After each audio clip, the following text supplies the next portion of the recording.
What does it mean for a classic diversified 60-40 portfolio to add crypto? Mm-hmm. And what we found out, if you only add 5% Bitcoin, the Sharpe ratio, so the risk-return profile, improves significantly. But you need to be careful that the volatility of the whole portfolio doesn't become too high, so you need to work with regular rebalances. But definitely, crypto should have its space in a well-structured portfolio. And I think the risk of missing out is higher than the risk of not participating at the end of the day.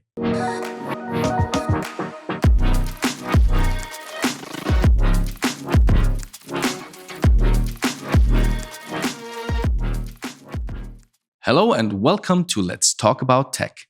It's my great pleasure to introduce you today to the head of Northern Europe of 21 Shares, Bernhard Wenger. Great to have you, Bernhard. Thanks for the invitation. Pleasure to be here. You have the hottest topic. We will hear about the crypto ETFs.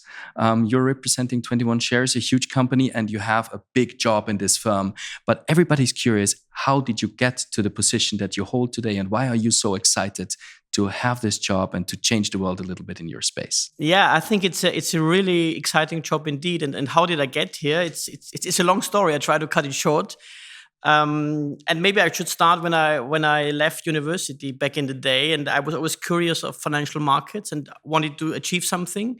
So what I did after my studies here in Austria, I went to London because I thought I want to be in the financial center of the world, and I started trading equity derivatives and commodities. So really something.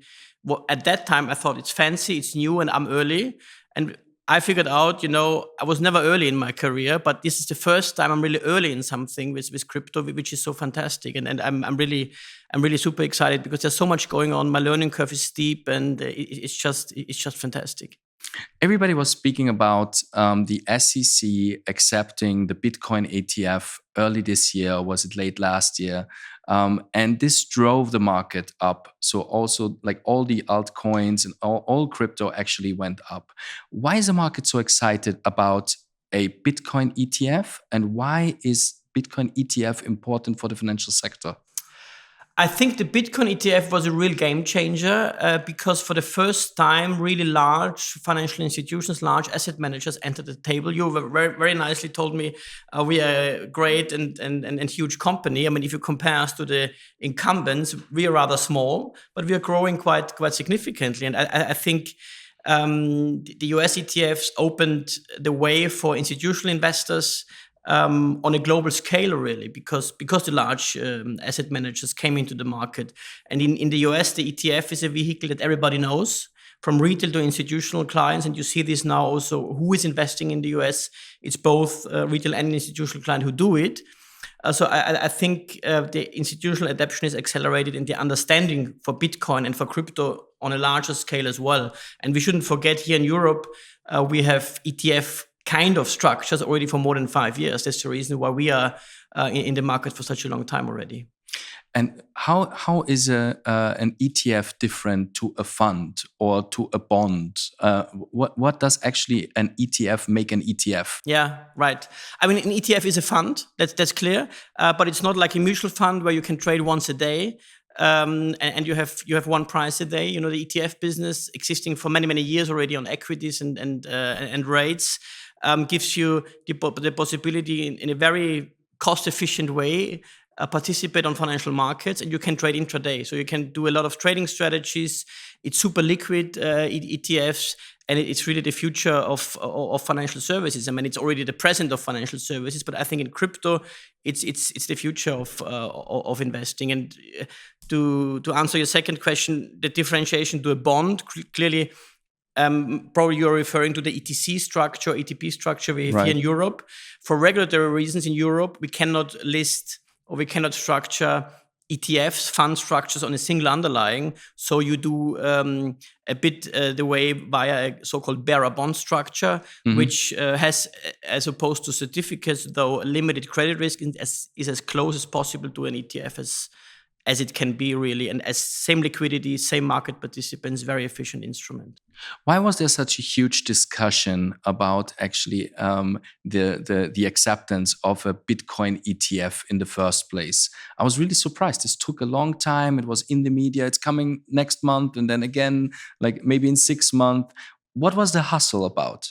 If you're referring to the US spot ETFs on Bitcoin, that was very much regulatory and politically driven. So probably you need to ask the regulator over there why it took so long. I think it's prudent that they take a long time and really analyze the case for a spot ETF in detail. They did that. And also 21 Shares, we are very proud that we are amongst the first ones who were able to list such an ETF and provide investors in the whole world really an efficient access to Bitcoin. I would assume that the complexity lies within the custody, right? So you have to hold real Bitcoin to back the fund's product out there, right? And then Yes. you have liquidity management, which is a challenge, right? People are buying, selling all the time. Are these things the regulator looks at in detail?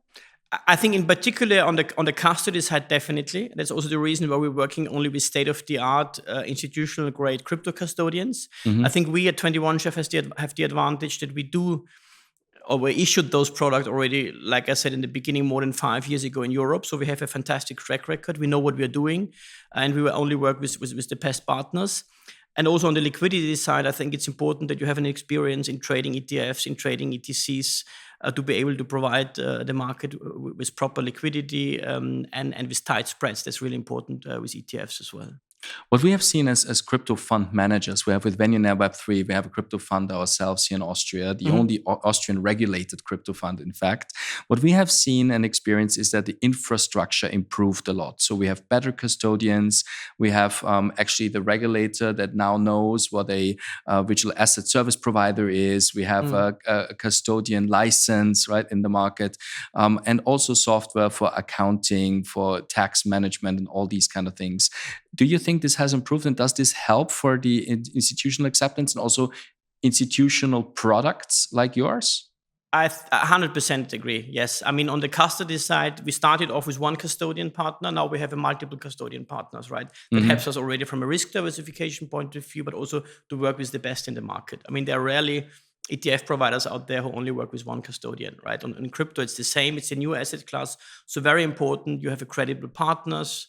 You have traditional players as well who help you on setting up the structure. And I think your fund is in a regulated environment. Our ETFs and ETPs here in Europe, also they are within a regulated environment, traded on traditional stock exchanges. And this definitely helps the institutional adoption because the credibility is higher than with if they just have counterparts they don't know or that, who don't have a proper track record, really. And obviously, I mean, your products are much more liquid, right, than ours, right? How do market makers adapt into that market? Was it easy for them to also work with a crypto ETF, or did they also need to learn how to work with this? Well, they definitely had to learn, but they're learning fast, and they have vast experience on other asset classes already, I would argue.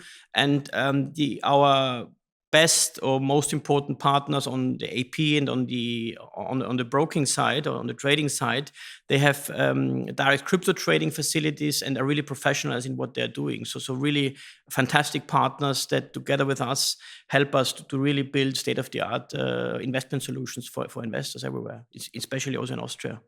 Our audience are financial experts or those who want to become financial experts.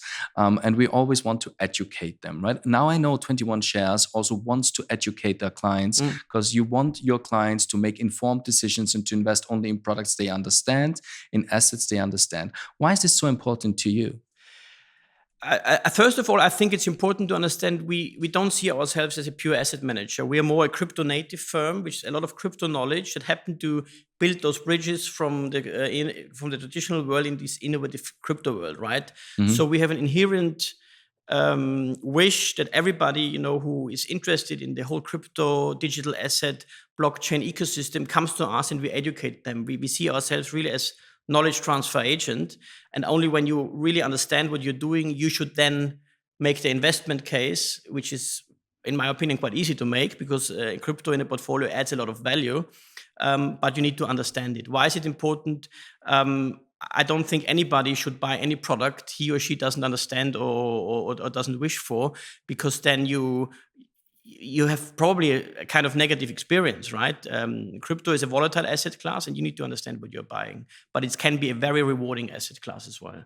Right. So now we have heard there's billions that you likely have the exact number. Billions went into Bitcoin ETF. Now there's the approval for the Ethereum ETF. So the next one coming, Ethereum, the number one player in the field of smart contracts. What is the current number? Like how much was invested already in Bitcoin? What is your expectation for the Ethereum ETF? So for the next big thing? I think the latest number on the Bitcoin Spot ETFs in the US is north of 15 billion new assets. 15 billion. 15 billion new assets. Yeah, I'm taking away the grayscale redemptions, which is a different story. But really, I think the expectations was not as high. We were, we are number 3 now in the US in terms of new assets, and we didn't expect this fantastic success in such a short term. That was also probably the reason why then Bitcoin saw the new all-time high already before the halving, which never happened in the past. Right. I think on Ethereum, it's great that there's development from the SEC. We're going to see how long it's going to take until ETFs will be approved. It's not going to be, these kind of numbers or these kind of volumes, probably. Maybe we are wrong again because we were wrong on Bitcoin as well, but because Ethereum has a different value proposition. You mentioned smart contracts, right?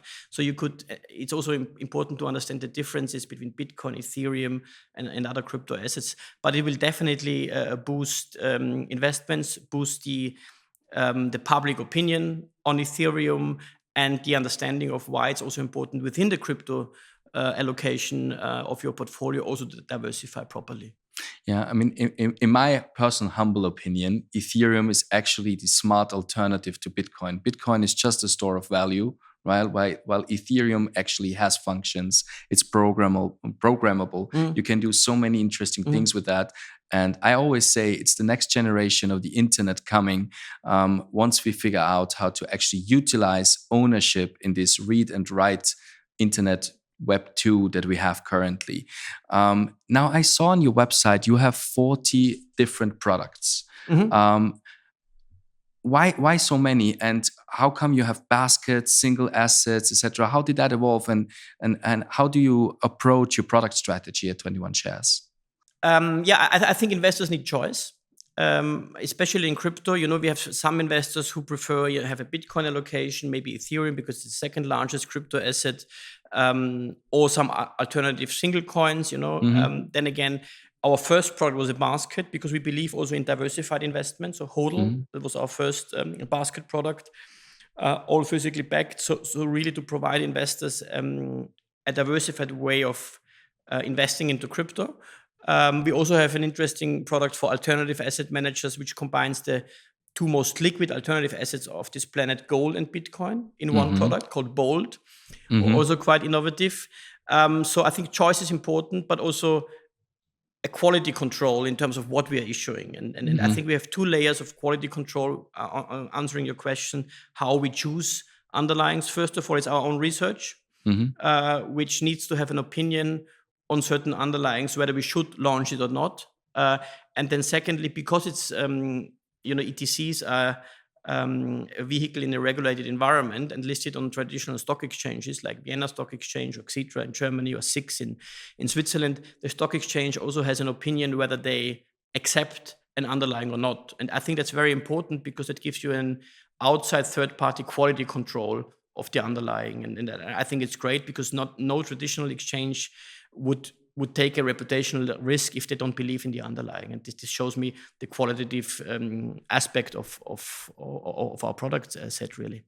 How fast do you see private banks picking up? I remember years ago, it was the first time, like 4 or 5 years ago, was the first time a private banker asked me how he could help a client to buy Bitcoin. Yeah. So I think this matter got bigger. Right now, it got easier to actually allocate also through the ETFs or the ETCs that you're providing.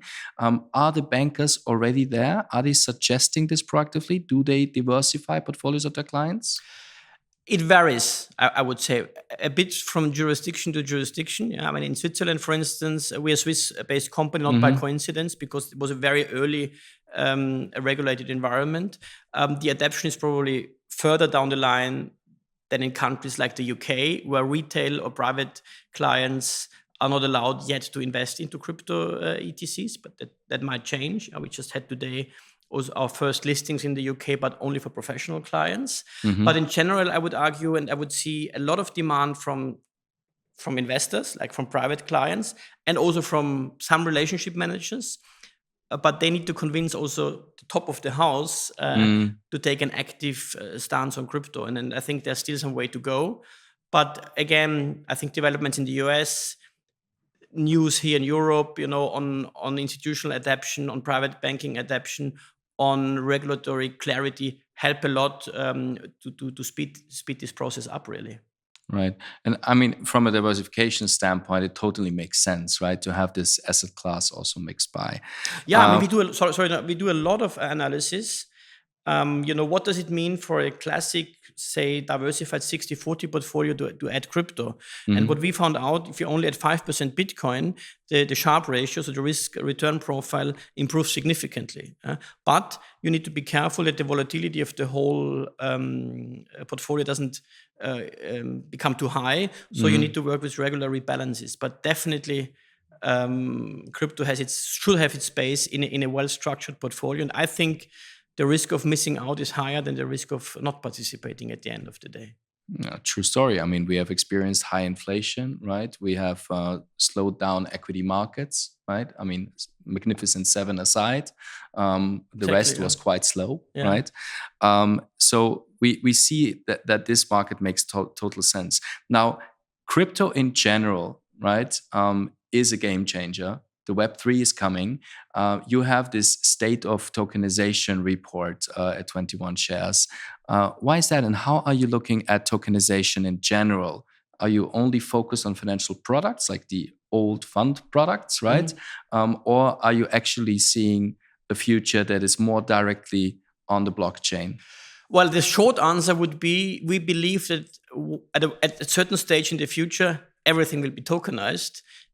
Investors or anybody will hold tokens without knowing it because it will just be financial infrastructure, probably very boring, but more efficiently structured, cheaper, more secure. So I think a bright future for tokenization. That's also the reason why we have a tokenization platform, which is not as large yet as our ETF and ETC platform, because I think this is for the time being a vehicle which is worth a lot and which will prevail. But we believe everything will be tokenized, not only financial assets but also other assets, and we want to play an active role in that. Probably that the whole tokenization discussion would warrant another podcast for half an hour because it's a very exciting topic. I think the whole industry needs to do some homework, or it needs to mature a bit, right? In terms of liquidity, in terms of adaptation, but also in terms of regulation. But slowly but surely we're getting there. Yeah. I mean, the European Union did actually make a good step in terms of regulation, right? With MiCA, DIC8. So there are things in place where a lot of parts of the world are actually looking towards Europe and saying, well, the Europeans have actually regulated quite smartly crypto yet. What is missing in your opinion? I think a bit of a harmonization is still missing. We're coming back to the crypto assets. Certain regulators see it differently in Europe, despite European legislation. Sorry, my humble English. But I think a further harmonization would be important. But like you said, with MiCA, I think we will get there, and probably we're a bit ahead than other regions in the world already here in Europe, which is not always the case. Like with the ETF. That's new now in the US since January. We have ETF-like structures in Europe already for more than 5 years. It's very interesting. When you look at this tokenization space, we have seen already real estate that was tokenized. We've seen cars, supercars tokenized. A friend of mine is actually working on tokenizing diamonds. Yeah, interesting. And has a product Gold on that. Is also tokenized. Gold, right? Now, liquidity, in my humble opinion, is the main concern, right? While a lot of people think this is interesting, right? And maybe early adopters buy it. But if it's not tradable, right, then there's no huge advantage to it, right? I could just trade peer-to-peer. Like in the early days of Bitcoin, it was a hard thing to find somebody who also had Bitcoin, right? Is this really holding us back, the liquidity aspect, maybe more than the regulation? Yes, for sure. I mean, liquidity is important for any kind of investor. I mean, especially since the great financial crisis. I mean, I'm that old already to quote that. When suddenly investors face illiquidity in their portfolio, nobody wants that. But I think the strength of tokenized assets one day will be that, in theory, very illiquid assets will become liquid because of the tokenization setup, right? But I mean, adoption is still, I would say, homeopathic. If you read our latest state of tokenization, I think more than 97% of token issuances are still only stablecoins, fantastic vehicle stablecoins, right?